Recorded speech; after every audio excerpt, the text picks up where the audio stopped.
Alright, hi everyone, welcome back to the RCT YouTube channel. Today we're going to be continuing with our series, The Team's Garage. We have another great bike for you, so let's bring it in. Damn boy. Damn! Damn! Look at this. Alright, what do you got here? Cannondale SuperSix EVO CX in this beautiful purplish gray paint. As the name says, CX, Cyclocross. Okay. Although this frame, from 2022, I should look it up, but I think it is. This frame is the same frame as they also used for the SuperSix SE, which was the gravel bike. Okay. And this is the CX, so the cyclocross bike.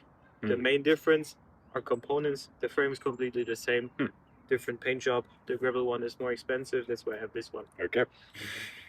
The SuperSix EVO CX is Cannondale's top-tier cyclocross frame, derived from their popular SuperSix EVO road lineup. The frame is made from BallisTec carbon, featuring aerodynamic tube shapes, race-ready geometry, and through axles for extra stiffness and control. It's designed to excel in muddy cyclocross conditions, quick accelerations, stable cornering, and agile handling. So this bike is not stock anymore, so let's see what kind of modifications I made. Let's start over here with the handlebars. The bike came with normal aluminum Cannondale, I think Cannondale 2 handlebar and stem, and I replaced them with this S-Works stem, still aluminum, but still like nicer looking, and also matching these S-Works Aero handlebars, which are 40 millimeter wide. So far, I'm very happy with them. They're very comfortable. The hooks here are nice and compact. So far, very satisfied with them. And together with the stem, they look very nice. And the stem has here this custom attachment point for a computer mount.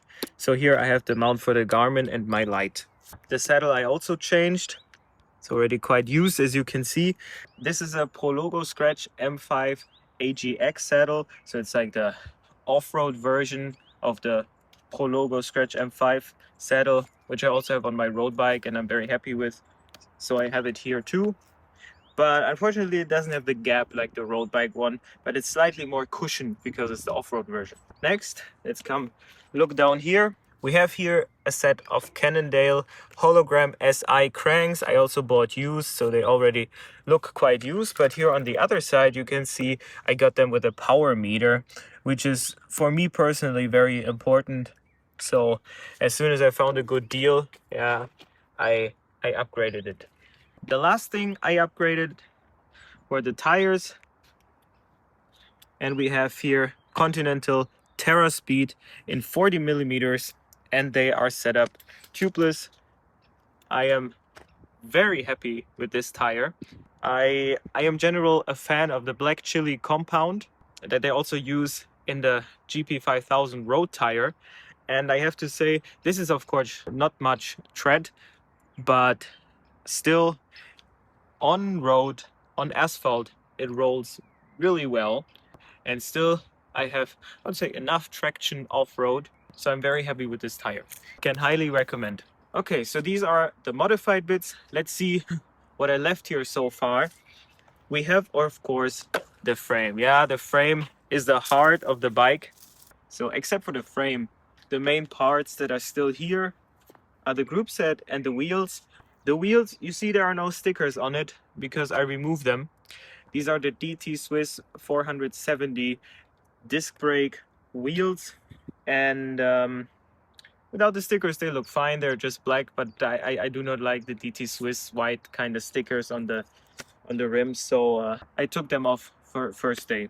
Looking at the group set, so we have here already a rather old group set, at least in my opinion. I'm not sure when it came out, but I know that, for example, the Slate, which we showed you in a past video, there was a version already in 2016 with this SRAM Force group set.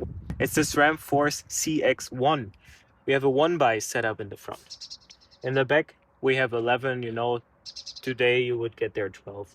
Here on the front, of course, the corresponding shift levers, and not surprisingly, SRAM Force disc brakes. seat post. Yeah, this is the proprietary seat post for this frame. Unfortunately, the previous owner of this bike had the seat much too low and scratched here this wide. It's actually reflective, but he scratched it, unfortunately. So this really has an aggressive CX geometry. So if you'll notice, there's a higher bottom bracket and a shorter rear end. So this actually really keeps the bike nimble for a lot of like technical situations that you may find yourself in. And you'll notice too that there's aerodynamic tube profiles. So this is actually borrowed from the road-oriented SuperSix EVO. So you'll see truncated airfoil shapes. So these are really perfect for slicing through the headwinds and even like on open stretches. And you'll see that there's also ample tire clearance. So with these, it's just, we're still really good on clearance here. It just really just shows that how versatile Cannondale actually made this frame. So you transitioned from your slate to this. What made you decide to upgrade? So the slate which you saw in the previous video, yeah, I didn't really transition to this bike. Okay. This bike for me I was looking for a different kind of bike. Now for me the slate became more and more an off-road machine. Was getting closer. I was riding more of it like a mountain bike. You can see more in the video that we made about it. So I wanted to get something which is maybe closer to the true gravel bike purpose. Okay. I love riding my SuperSix road bike, which you can see a video about. But I wanted the same feeling that this road bike has, the SuperSix. I wanted to be able to go anywhere. Okay. I didn't want to be restricted by asphalt. I wanted to be able to go on a gravel road, take a shortcut through a forest, go over a field. I didn't want to be restricted. Okay. Mainly on rides where I go alone. I'm just exploring. I'm just going without a plan. So I wanted a bike that rides like a SuperSix, but I can go with everywhere. Yeah, no, that's a and the SuperSix CX really does exactly that. Okay. Yeah. And you've been through like the fields and forests in progress with this bike? I've been through many different terrains with it. Okay. I did the whole Rafa Feste 500 on this bike. Oh yes. So I've been over ice and snow with it. Did it handle well so far now? All those conditions? Great. It really rides like a road bike. Okay, if you ask if it handles well, it's not as forgiving as a mountain bike might be, or like a comfortable gravel bike. But I do prefer, more aggressive. As you can also see, the seat is rather high compared to the handlebars, and I absolutely slammed the stem all the way down. There are no spacers left, so the riding position is pretty aggressive. Okay. It's, I think, even a little bit more aggressive than on my road bike. Wow. Okay. But it's how I like it. Yeah. No, okay. I get that. No, I like this. Yeah. I like a racy, fast position on no matter what terrain I'm going. And this bike allows me to go on any terrain. Yeah. Yeah, I've been to pretty chunky forest trails. Chunky, you say? Chunky, yeah, because there were lying chunks everywhere, rocks and roots and trees and whatever. But I'm always very happy with it. Yeah. It's okay light, 8.4 kilograms, I think. Often I did have to pick it up in the forest and carry it over some logs or something. That's part of the game though, right? Like steering, super snappy, super responsive. We have the shortened rear end, which unfortunately means we have the Cannondale AI offset, which means the rear wheel is 6 millimeters. Like the rim has a 6 millimeter offset compared to a normal rear wheel. Okay. Which means you cannot just switch out the wheel. You actually have to redish the rim a little bit. It's a little bit annoying. They stopped doing that on the newest version of this bike, which actually came out at the beginning of the year. It is now called again Super X, which was the name of the original cyclocross bike from Cannondale. Then they started calling it SuperSix CX and SE for gravel. Now the Super X is Cannondale's race gravel bike. It's a little bit confusing, yeah. What? Yeah. But okay. Anything with super in it is a race bike. It's race bike.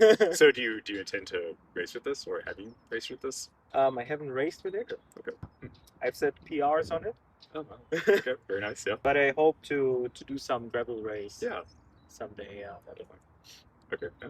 My goal was really a road bike, with which I can go everywhere. Yeah. So you can still maintain speed. Yeah. But this is it. yeah. So you'll have the speed and also like the technical maneuvers and stability. Also, like a characteristic of a SuperSix. You know, the SuperSix was originally like a prime climbing bike. Okay. Going out of the saddle on a SuperSix is such a nice feeling. You know, it doesn't climb by itself, but you know, it just basically does. If you go up a steep hill and you get out of the saddle on a SuperSix, it just feels super snappy and jumps up the hill. You know, and this like retains this very well, even with the thicker tires, slightly heavier weight. But we do still have the aero tube shapes, which might save me 2 watts or something, yeah, with the knobbly thicker tires and so. But I still feel like, especially in the headwind or something, it is noticeable. Maybe it is just I'm imagining it, but definitely looks cool. No, it is. Yeah, it's a beautiful bike. Yeah, I love the frame and the gradients. It's really nice. Yeah. When did you get this actually? I bought this bike about half a year ago, used. This bike was originally sold for 4,500 euros. Oh, okay. I bought it for a bit less than half. Yeah, excellent. It was an excellent deal. Yeah, definitely. Last year already they brought out a slightly updated version, where with internal cable routing. I see. Yeah. So you can see here, I still have the cable outside, but it's not that bad. Of course, looks cleaner if it's inside, but worse to service. And so they brought out that last year. Okay. And this year they released the all-new Super X. This bike is not being sold by Cannondale anymore. But here and there you can find this one and the SuperSix SE, which is the same frame with different components. But it doesn't matter if you exchange the components. Basically, it depends like where do you find a better price and what paint job you like better.